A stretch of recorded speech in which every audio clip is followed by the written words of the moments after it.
When it comes to Johnny Depp and truly being in the know, his bodyguards, they seem to be the ones that know everything.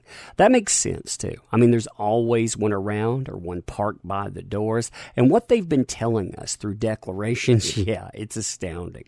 Now this is Travis McGivern, and Travis McGivern is yet another bodyguard. What he tells us here, it's not surprising, but it's yet more confirmation that there was a terrible person out there, and I'll give you a hint, it wasn't Johnny Depp. So hey there. Now before we get started today, let me say a couple of things. Number one, like this content, enjoy the channel, consider subscribing to it, and hitting that bell for notification.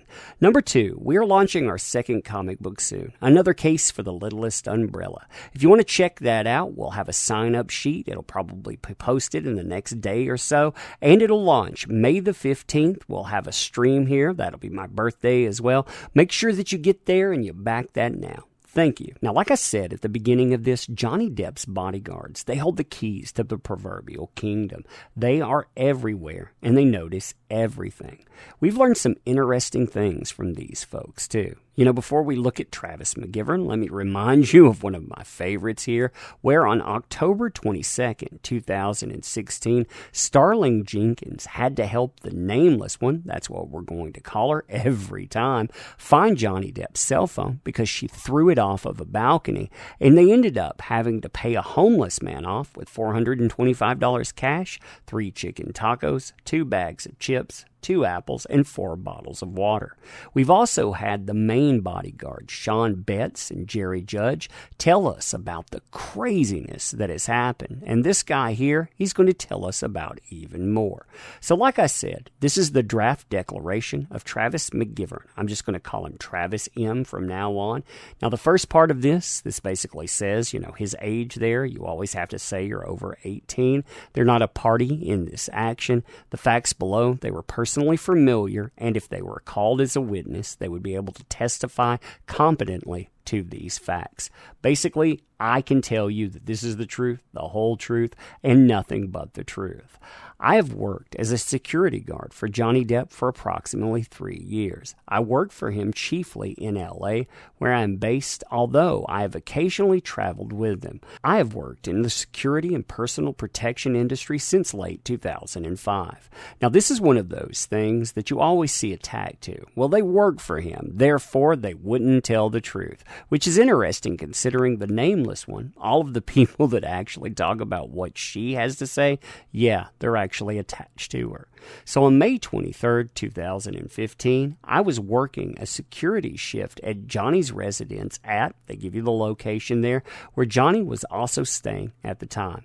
At approximately 4 to 6 a.m., Johnny texted me and asked me to come to Penthouse 5, where is Penthouse he owns in the building adjacent to the principal home in Penthouse 3. Now, I want to give props before I show this because this came from the channel Incredibly Average. I saw him using this. I need to use it as a visual, but this thing is 100% his. He is a great channel. Like I said, he covers this stuff like no one else.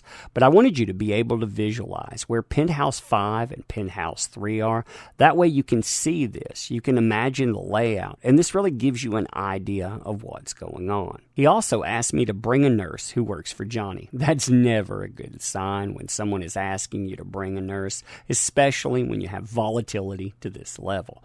When Debbie and I entered the residence, the nameless one and Johnny were having a verbal argument regarding the nameless one's suspicions about Johnny's involvement with another woman and the nameless one's sister. Whitney was also present. Now, interestingly, Whitney is also present in another document, and in that document, Whitney is basically faking a punch toward the nameless one's head, mocking the idea that, you know, all of this stuff supposedly transpired between the nameless one and Depp, and the fact that she had gotten away with it because she had no marks on her whatsoever.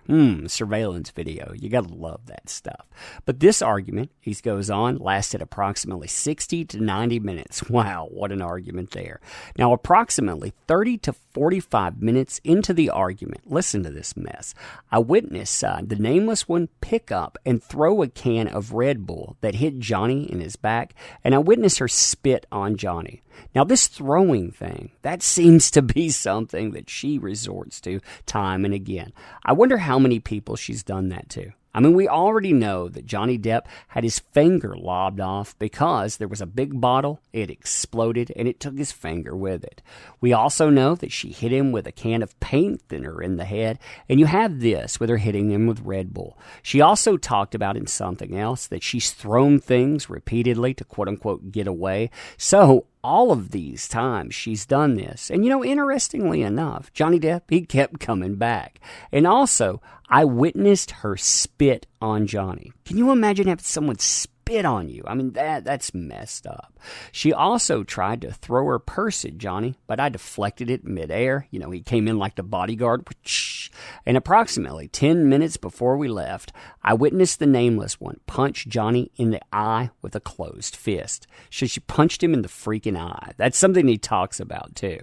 I've had many opportunities to see the nameless one up close, and I've never seen any marked injuries or bruises on the nameless one.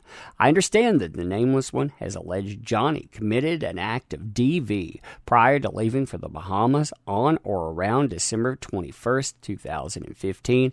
I escorted the family to the airport for their trip, and to be very clear, I did not see any marks, injuries, or bruises on the nameless one. So like I said at the beginning of this too, bodyguards are mentioned throughout all of this documentation.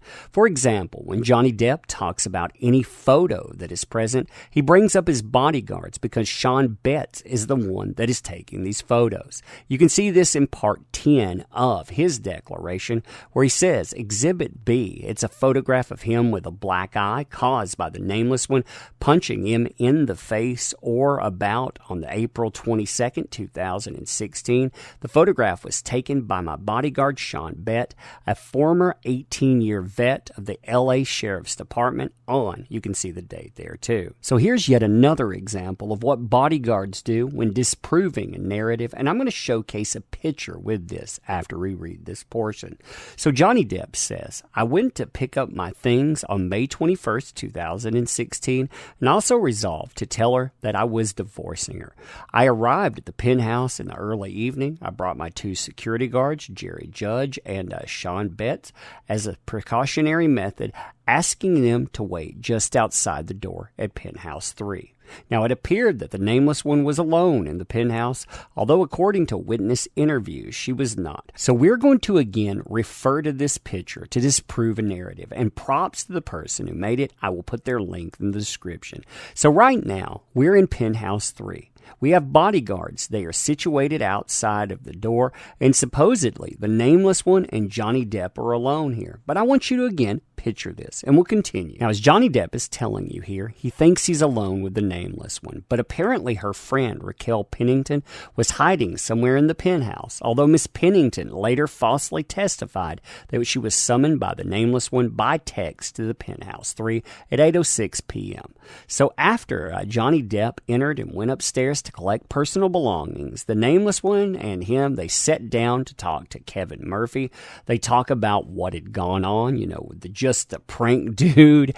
And after that stuff, you basically have arguing. He's going to say, hey, I've had enough. I don't care. All of this stuff is over.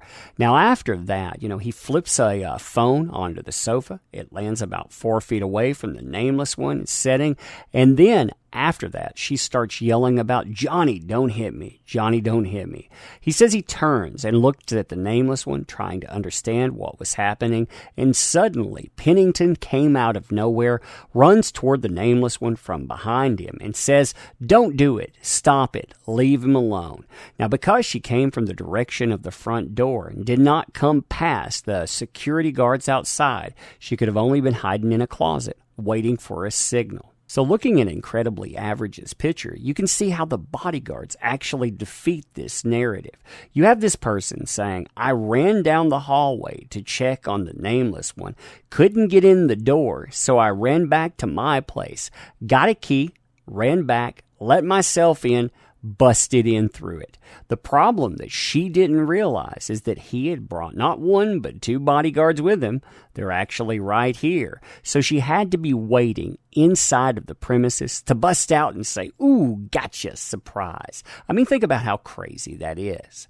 The bodyguards, they do this kind of stuff many occasions, too. That's what I find fascinating about this stuff, because not only do they see things, but like I said, they have the keys to the proverbial kingdom because they know what went on. They know the truth about stuff. You have the nameless one that tries to knock them down a peg by saying they're just employees. But everybody is apparently employees, including the police, to this person. So anyway, you tell me what you think about this. Throwing Red Bull and spitting on someone. I mean, isn't that insane? But then again, that's no more insane than leaving a little something between the sheets, because, ooh, I was mad, so therefore, we need to blame that on the dog. But anyway, you tell me what you think about this stuff. So to close, I want to simply say thank you. Thank you for your time. Thank you for being here. You make these endeavors possible. Without you, none of it works. And not enough people say that either. They think it, I'm sure, but they don't say it, and you should hear it often because you know what? You are appreciated. I also want to say, if you're having problems out there, this time of uncertainty, I know a lot of people are, make sure that you ask for help. That includes myself. Now, I can't pay your rent. I can't pay your bills. I'm not offering money with this. But say you need baby formula or something like that, hit me up. Maybe I can help you out. You can mail the associated email with this channel because, again, from my family to your family, we're all in this together, and we do appreciate you. But anyway, I'll end there. Thank you, and you have a great day.